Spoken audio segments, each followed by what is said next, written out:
Hello students, कैसे हो? अच्छे होगे? आज हम लोग टाइप्स ऑफ सॉल्यूशन के बारे में पढ़ेंगे। अपने पीछे वाला जो वीडियो है, प्रीवियस वीडियो सॉल्यूशन के बारे में, जो पहला वीडियो है, आपने देखा होगा कि उसमें अंत में थोड़ा केवल साउंड आपको मिल रहा है और उसमें वीडियो जो है आगे रन नहीं कर रहा है। एक्चुअली किसी टेक्निकल प्रॉब्लम से ये समस्या हुई है, तो एक बार फिर से हम आपको टाइप्स ऑफ सॉल्यूशन के बारे में बात करता हूं और फिर उससे और आगे के बारे में। तो टाइप्स ऑफ सॉल्यूशन जानने से पहले आप ये जानिए कि जो पदार्थ होते हैं, कोई भी जो सब्सटेंस होता है, कोई भी पदार्थ, तो पदार्थ का मूल रूप से तीन अवस्था है: सॉलिड, ठोस, लिक्विड और गैस। ये तीन अवस्था है। आपको जो लेक्चर 1 है सॉल्यूशन चैप्टर का, उसमें मैंने बताया था कि जो सॉल्वेंट होते हैं ना, वो सॉलिड, लिक्विड और गैस तीनों हो सकते हैं। ये सॉल्वेंट हो सकते हैं।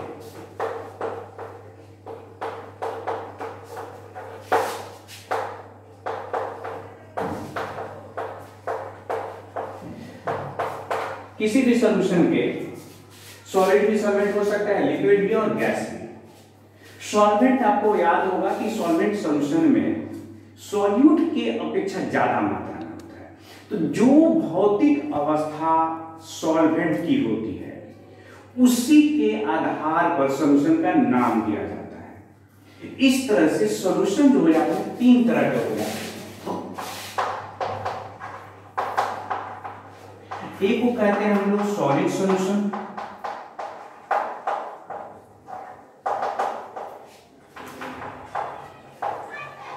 दूसरा हो गया लिक्विड सॉल्यूशन,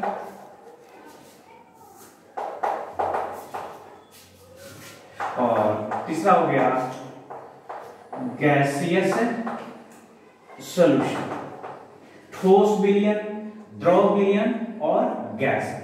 ठोस विलयन का क्या मतलब? वह विलयन जिसका विलायक ठोस हो,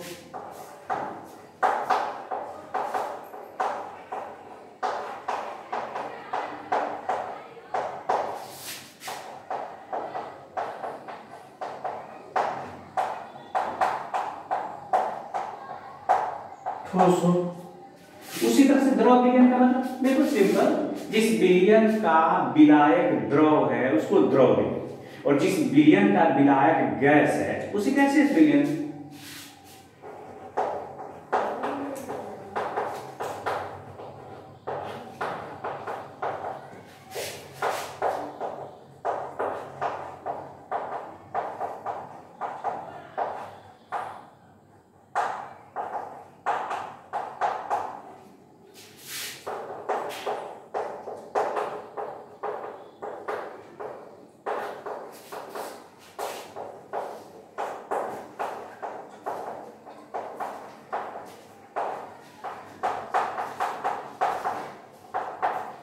तो इस तरह से विलयन तीन प्रकार के: सॉलिड सॉल्यूशन, लिक्विड सॉल्यूशन और गैस सॉल्यूशन। अब ये तो विलायक है, तो विलेय जो है वो भी ठोस, द्रव और गैस हो सकता है। तो सॉलिड सॉल्यूशन का मतलब कि सॉलिड में सॉलिड घुल सकता है, सॉलिड में लिक्विड घुल सकता है और सॉलिड में गैस घुल सकता है। इसका मतलब कि सॉलिड सॉल्यूशन पुनः तीन प्रकार के हो गए। उसी तरह से लिक्विड सॉल्यूशन तीन प्रकार के होंगे: लिक्विड में सॉलिड, लिक्विड में लिक्विड और लिक्विड में गैस। गैस सॉल्यूशन में किन प्रकार के होंगे? गैस में सॉलिड, गैस में लिक्विड और गैस में गैस। तो इस तरह से हम लोग अगर देखें तो ये तीन तीन प्रकार के और होते हैं। अब इसे नोट करें, फिर बारी बारी से तीनों के बारे में हम लोग पढ़ते हैं। अब देखिए, जो सॉलिड सॉल्यूशन है इसे समझते हैं। तो अभी जैसा कि मैंने आपको बताया कि सॉलिड सॉल्यूशन का मतलब हो गया कि सॉल्वेंट सॉलिड है, लेकिन जो सॉल्यूट जो उसमें पदार्थ घुलाया जा रहा है वो तो आपका लिक्विड हो सकता है, गैस हो सकता है, सॉलिड हो सकता है। पर जैसे ऐसे समझिए कि कोई एक सॉल्यूशन है और ये सॉलिड है और इस सॉल्यूशन ये हो गया आपका सॉल्वेंट।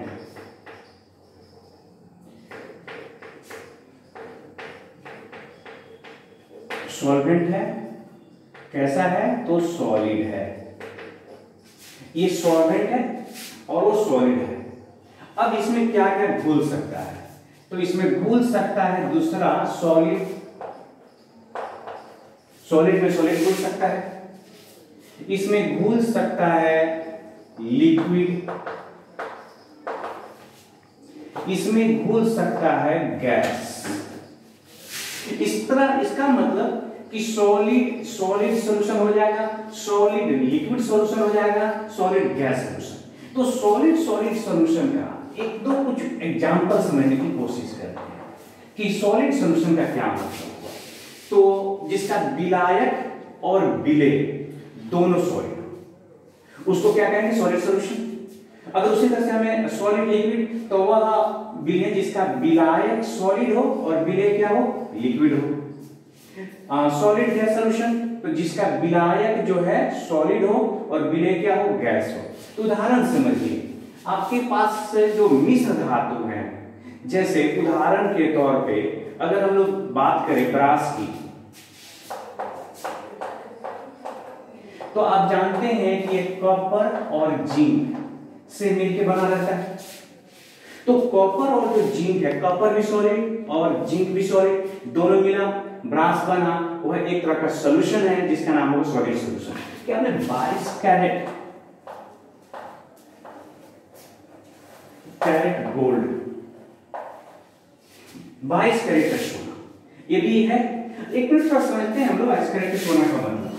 देखिए जो गोल्ड होता है ना, प्योर गोल्ड, वो कितने कैरेट का होता है 24 कैरेट। इसमें 2 कैरेट जब इंप्यूरिटीज मिला देते हैं तो हो जाता है 22 कैरेट। इंप्यूरिटीज के रूप में गोल्ड में क्या मिलाते हैं, इंप्यूरिटीज के रूप में आप मिला सकते हैं कॉपर, जनरली कॉपर मिला जाता है सोना में। अब देखिए अगर 2 कैरेट इंप्यूरिटीज मिला दिए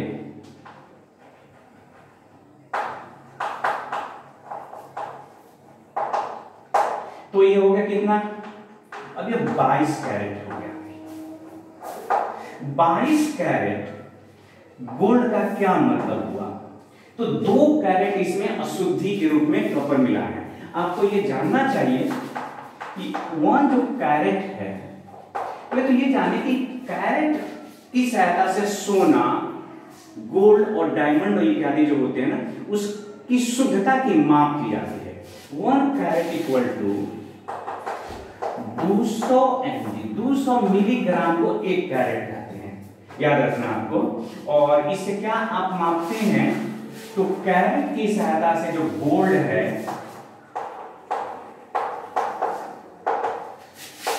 डायमंड की जो शुद्धता है उसकी माप की जाती है, ताकि माप की जाती है। तो आप जान लीजिए कि जो कैरेट होता है ना, कैरेट एक इकाई हो गई जिस इकाई से आप सोना डायमंड इत्यादि की शुद्धता की माप करते हैं।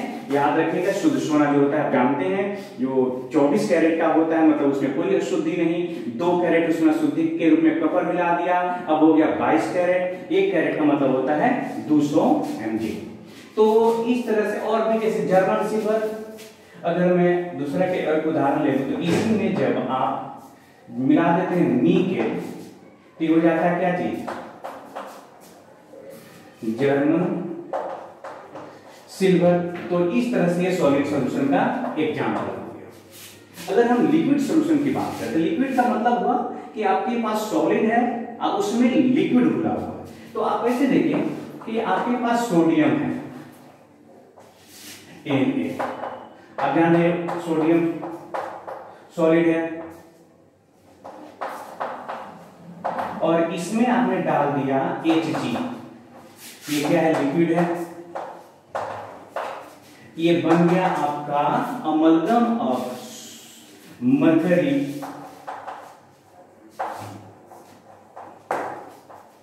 of Hg with sodium.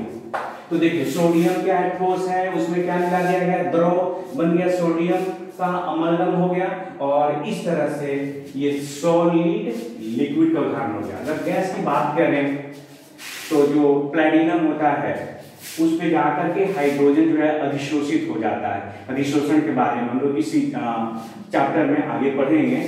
तो H2 in Pd ये सॉलिड हो गया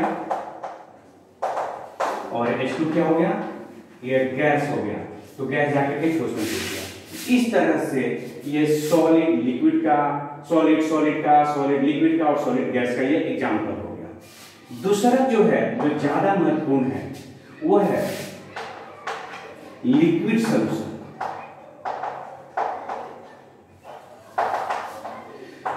लिक्विड सॉल्यूशन का भी मतलब आप वही निकालिए कि आपको यहां पर कोई लिक्विड दिया गया है, इसमें क्या क्या आप डाल सकते हैं? ये सॉल्वेंट है, विलायक है, तो इसमें हम डाल सकते हैं सॉलिड। इसमें आप क्या डाल सकते हैं? तो लिक्विड भी डाल सकते हैं लिक्विड में, और इसमें क्या डाल सकते हैं? गैस। तो आपको ये तो बहुत आसान है और बहुत महत्वपूर्ण भी है कि जो आपके पास जल है, मान लीजिए, और जल में आपने डाल दिया, चीनी डाल दिया, नमक डाल दिया, यूरिया डाल दिया, तो जो विलयन बना वो विलयन कैसा बना? तो लिक्विड सॉल्यूशन। क्योंकि आपके पास जो विलायक है, सॉल्वेंट है, इसको सॉल्वेंट कहते हैं हिंदी में। ये सॉल्वेंट कैसा है? तो लिक्विड है, मतलब ये द्रव है। तो आपका सॉल्वेंट द्रव है, तो इसका जो एग्जांपल अगर हम देखें तो आप कह सकते हैं कि पानी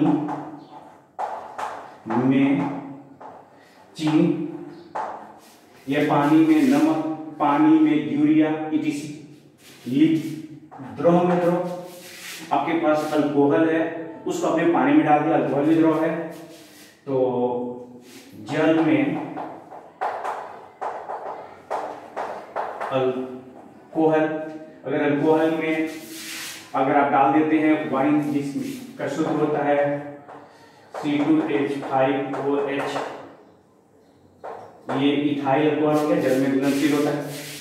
गैस की अगर बात करें तो जो जल होता है उसमें ऑक्सीजन घुला रहता है, तभी तो जलीय जीव अपना सांस ले पाते हैं। आप जो कोल्ड ड्रिंक पीते हैं, कार्बोनेटेड ड्रिंक, उस कोल्ड ड्रिंक में क्या है? जल में CO2 गैस घुला हुआ। तो कार्बोनेटेड ड्रिंक लिख दीजिए, चाहे जल में O2 लिख दीजिए, O2 gas.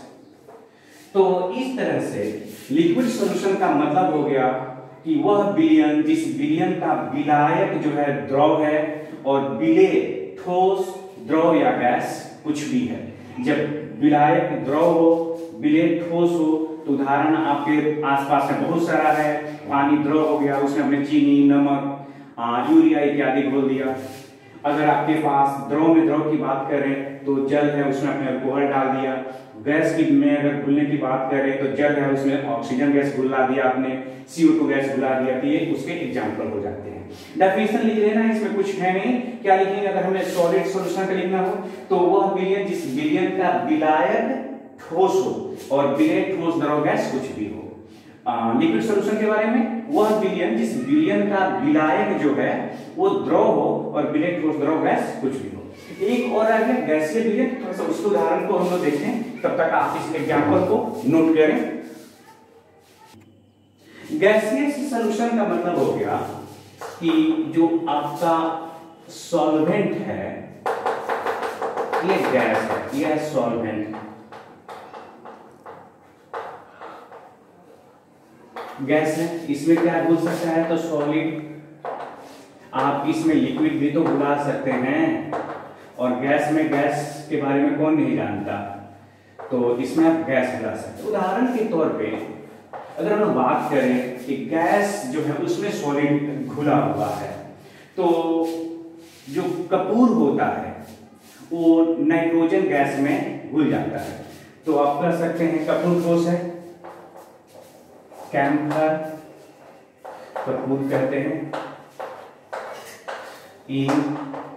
Into gas. Liquid की बात करें, गैस में लिक्विड तो जो नमी होता है वो नमी का क्या मतलब, गैस में जल वाष्प घुला हुआ है, जल के कण घुले हुए हैं, उसको हम लोग नमी कहते हैं। तो ह्यूमिडिटी इन एयर, जल हवा में नमी, हवा गैस हो गया और नमी माने पानी के जो कण है छोटे छोटे वो द्रव हो गए। अगर गैस की बात करें तो सभी गैस को एक तरह से विलयन ही है। देखें यहाँ पर O2 gas plus N2 gas, इस तरह से ये गैसीय सॉल्यूशन हो गया। अब जो है इसके बाद अब हम लोग को अगला जो टारगेट है, ध्यान रखिएगा कि जो लिक्विड सॉल्यूशन है वो मोस्ट इंपॉर्टेंट है। Liquid solution is most important, उसी के बारे में ज्यादा पढ़ना है।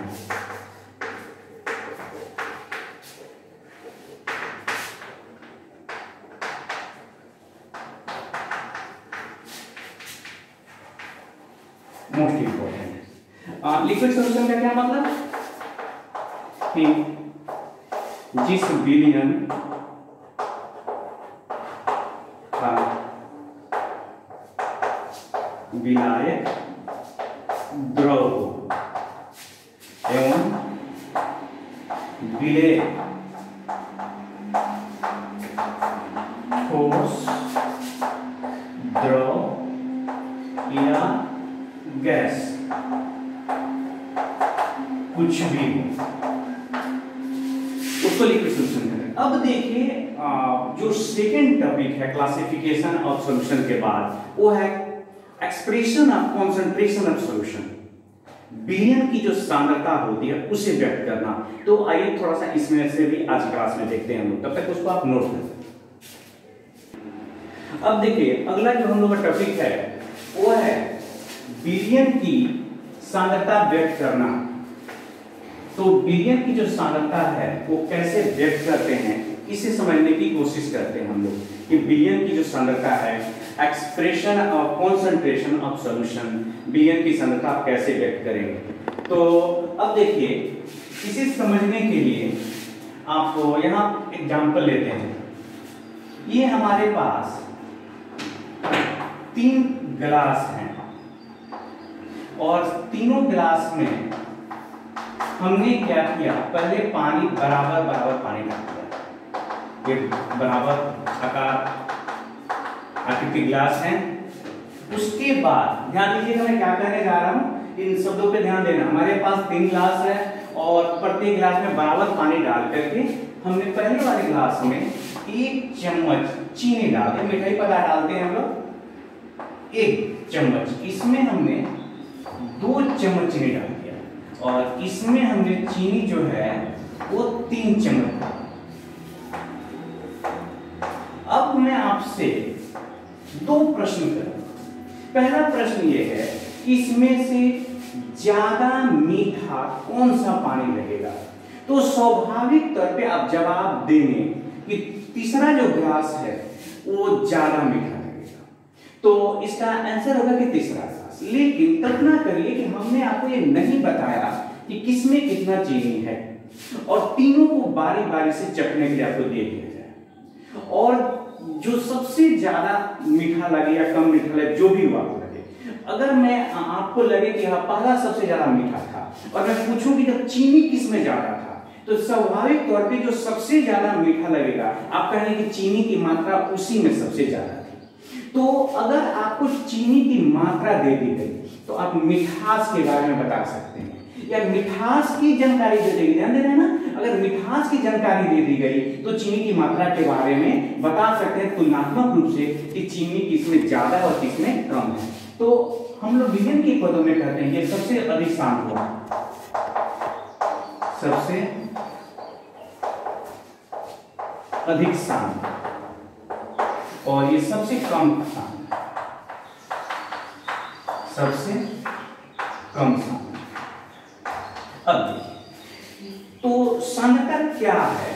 तो सांद्रता वास्तव में किसी विलयन में उपस्थित जो विलेय है ना, उसकी मात्रा को सूचित करता है। तो आप कह सकते हैं कि इकाई लीटर विलयन में उपस्थित विलेय की मात्रा को सांद्रता कहते हैं।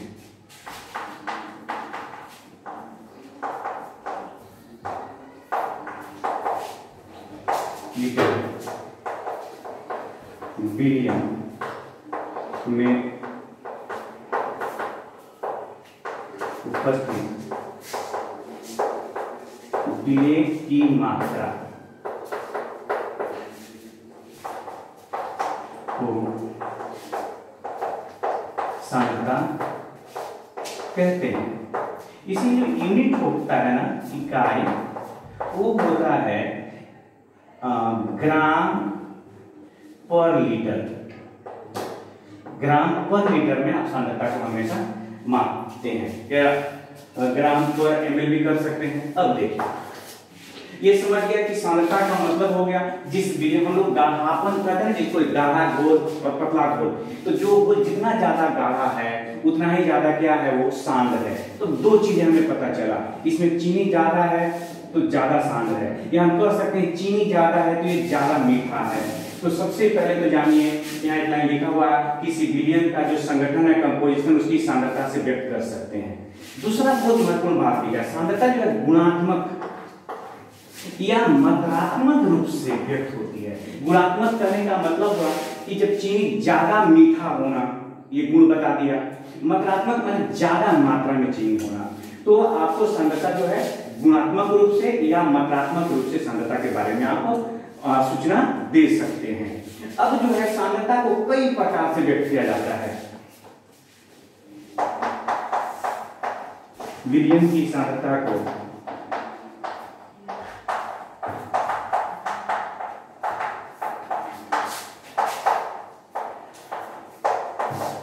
अनेक विधियों द्वारा व्यक्त किया जाता है।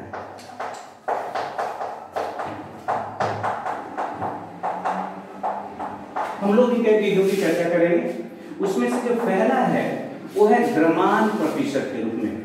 तो आप इसे नोट करें और फिर उसके बाद उसका आज एक टॉपिक मात्र द्रव्यमान प्रतिशत के रूप में कैसे व्यक्त करते हैं वो हम आपसे बात करेंगे थोड़ा सा। पहला है द्रव्यमान प्रतिशत के रूप में। आप किसी विलयन की जो सांद्रता है आप उसको द्रव्यमान के पदों में, विलय की जो द्रव्यमान है उसको व्यक्त कर सकते हैं। तो कैसे व्यक्त करेंगे, तो पहले एक उदाहरण देखते हैं। ये हमारे पास जल है, मान लीजिए ये जल है और इसमें चीनी घुला हुआ है। ये विलेय है, चाहे विलायक ही मान लेते हैं, ये विलायक हो गया और ये है विलेय। तो जल, कल्पना करिए कि ये 500 ग्राम है और चीनी इसमें 50 ग्राम है।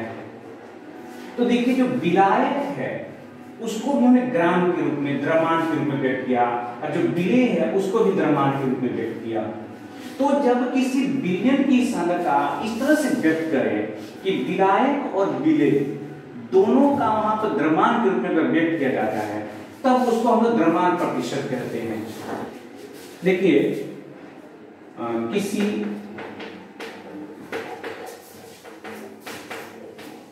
विलयन में विलेय का द्रव्यमान प्रतिशत निम्न प्रकार से व्यक्त किया जाता है। कैसे व्यक्त करते हैं, तो जैसे मान लीजिए इसमें चीनी के अलावा नमक भी है, ये भी जो है 5 ग्राम है। तो हमें जिस घटक का भी द्रव्यमान प्रतिशत निकालना है उस घटक का द्रव्यमान ऊपर देंगे, विलयन के कुल द्रव्यमान से क्या करेंगे, डिवाइड कर देंगे और 100 से गुना कर देंगे, हो गया। तो किसी विलयन में किसी घटक का द्रव्यमान प्रतिशत बराबर कैसे निकालेंगे, तो विलेय का विलयन में विलेय का द्रव्यमान, विलेय का द्रव्यमान, या आप यूं समझिए कि विलेय तो बहुत सारे हो सकते हैं, आप तो सिंपल से लिखते हैं घटक का द्रव्यमान, विलयन में घटक का द्रव्यमान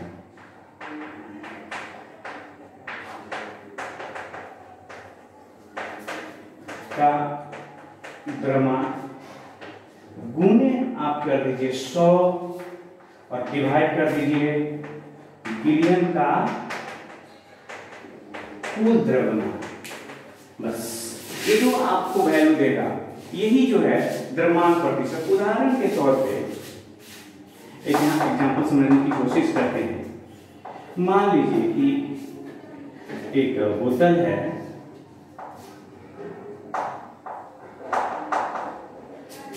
इस पे लिखा है 10% ग्लूकोज इन वाटर,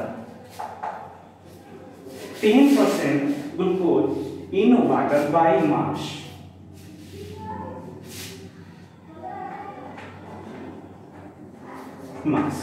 ये लिखा हुआ, इसका क्या मतलब हुआ, इसका मतलब हुआ अर्थात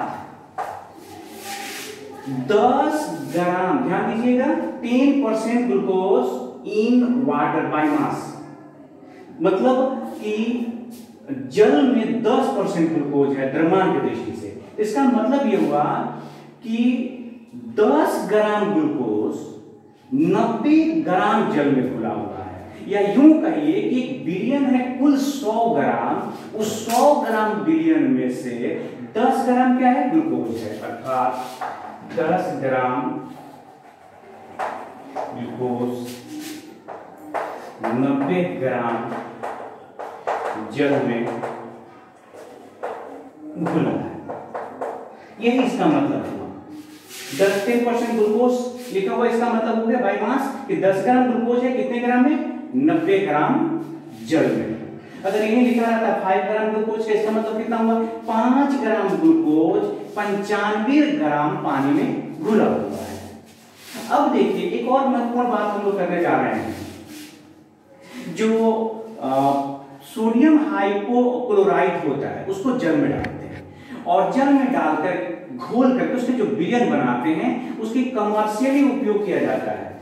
तो उसमें 3.62% जो होता है वो सोडियम हाइपोक्लोराइट घोल बनाते हैं और उसको ब्लीचिंग में एजेंट के रूप में उपयोग में लाते हैं। तो दिमाग में आप रखिएगा ये वाटर है और इसमें डाल देना है सोडियम हाइपोक्लोराइट। इसका सूत्र याद होना चाहिए आपको, NaOCl, या ऐसे भी लिखते हैं NaClO। इसका जो होता है ना 3.62% अगर डाल देते हैं तो एक कमर्शियली उपयोग में आता है, जिसका उपयोग जो होता है जो लॉन्ड्री होता है कपड़ा साफ करने के लिए, वहां पे डिटर्जेंट में, पेपर जो होते हैं, पेपर के जो पल्प होते हैं उसमें, टेक्सटाइल इंडस्ट्री में, वस्त्र उद्योग में, इसके अनेक जगह उपयोग आते हैं। जल का जो शुद्धिकरण होता है उसमें भी प्रयोग में आता है। सोडियम हाइपोक्लोराइट कितना परसेंट, तो बाई मास 3.62% उपयोग करते हैं और एक कमर्शियली उपयोग में आता है। आप इसे नोट करें, फिर इसे हम लोग उदाहरण की सहायता से एक क्वेश्चन बना के समझते हैं। इसके एग्जाम्पल होगा नेक्स्ट वीडियो में। तब तक अपना ख्याल रखें। जय हिंद।